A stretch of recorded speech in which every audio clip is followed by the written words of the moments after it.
I was so desperate to not be alone that I ignored every warning my instincts gave me to be. By the time I realized something was wrong, it was already too late. I was a new student at a Southern Lehigh High School in Pennsylvania, going into my junior year. Not knowing anyone was really rough. Everyone already had their friend groups sorted out by then. The worst part was lunchtime. My school wouldn't let juniors leave campus for lunch. Only seniors did. I had to eat in the cafeteria. I was dreading it because I knew I'd have no one to sit with, and I didn't want to force myself into a random table. When lunchtime finally came, I walked into the cafeteria with my tray of food, looking for a place to sit. Every single table was taken. I didn't even have the option of sitting alone. But there was one table in the corner of the cafeteria with only 2 kids sitting at it. That felt like the least intimidating spot. I walked over and asked if I could sit there. They both looked at each other, and one of them said yes. When I sat down, I noticed they were identical twins. They looked like they were partially of Hispanic heritage, but they didn't have accents. They honestly seemed all right. They introduced themselves as Antonio and Bruno. We talked for a bit, and they invited me to hang out with them after school. Honestly, I figured, why not? I had to start somewhere if I wanted to make friends. I got their numbers. After school, I went home to drop off my stuff. Shortly after, I got a text from Bruno. He said he and his brother were planning on hanging out and told me to meet them around 9 o'clock that night at the nearby cemetery. It was only about a 10-minute walk from my house. He said there was a cool hangout spot near there. And since it was the first day of school on a Friday, we had the next day off. I had nothing else to do. I said yeah. I was down. When the time came, Bruno texted again asking if I was still coming. I said yes, that I'd leave in a few minutes. We confirmed we were meeting on the road by the cemetery. He said, I started walking alone in the dark. The longer I walked, the more I thought about the move, about being the new kid, about the fact that I was literally walking to a cemetery at night to hang out with 2 kids I had just met. But anyway, I reached the road next to the cemetery and asked Bruno where they were. He started typing right away that he said they were in the woods, hanging out by a small lake they wanted to show me. Then he sent his location. I made my way into the woods, pushing branches out of the way. Using my tiny phone flashlight as my only source of light, I started calling out for Bruno and Antonio, because according to the location, I was close. Suddenly, I heard footsteps. I stopped. They were definitely footsteps approaching me. They were low, slow. Then I heard them say something, joking that I better not be trying to scare them. But they weren't answering me. That's when I realized this was stupid. I turned around and started walking back toward the road. Those footsteps, they changed. They went from slow and quieto fast. Before I could even react, someone grabbed me. Their nails dug into my neck, cutting off my air. I heard a familiar voice screaming, "Grab him! Grab him!"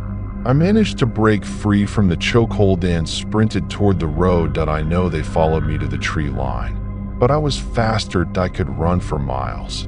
And that's exactly what I did. I ran straight home. I told my parents everything.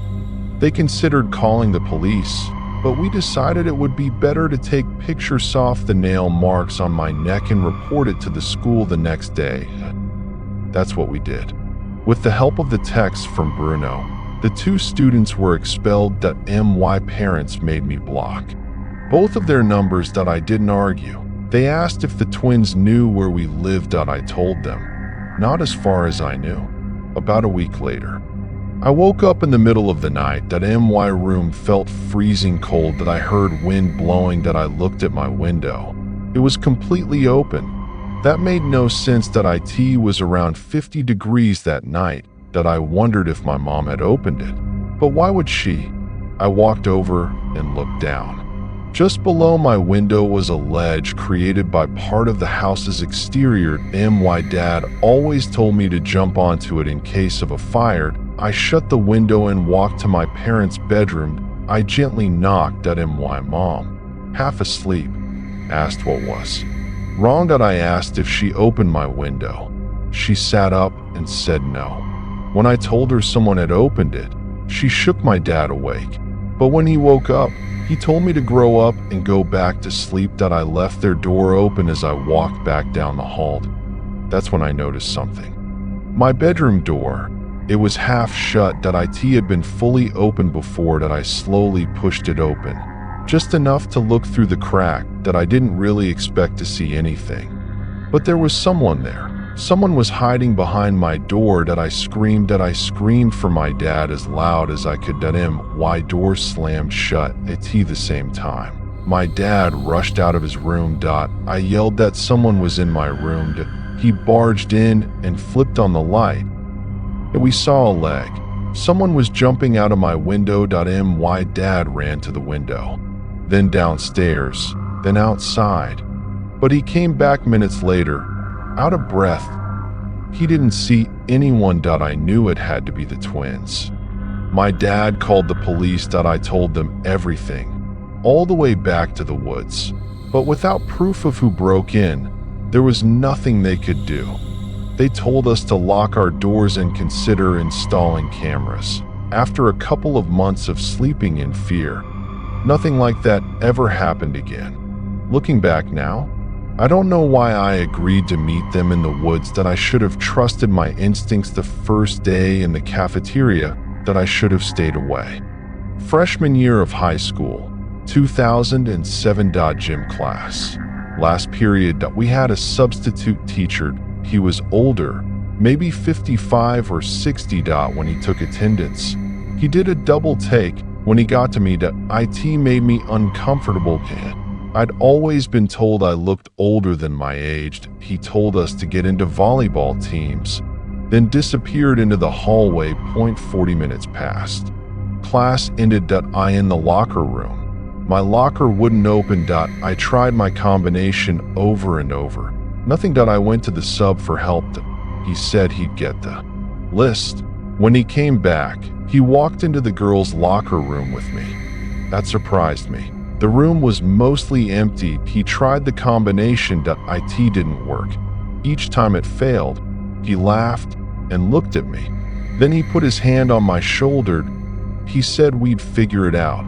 His hand slowly moved down my back. I pushed away and said I was late for my bus. He tried again. The locker opened. He smiled and walked away. I waited until the door closed. Then the lights went out. The room went completely dark. I grabbed my bag and headed for the exit.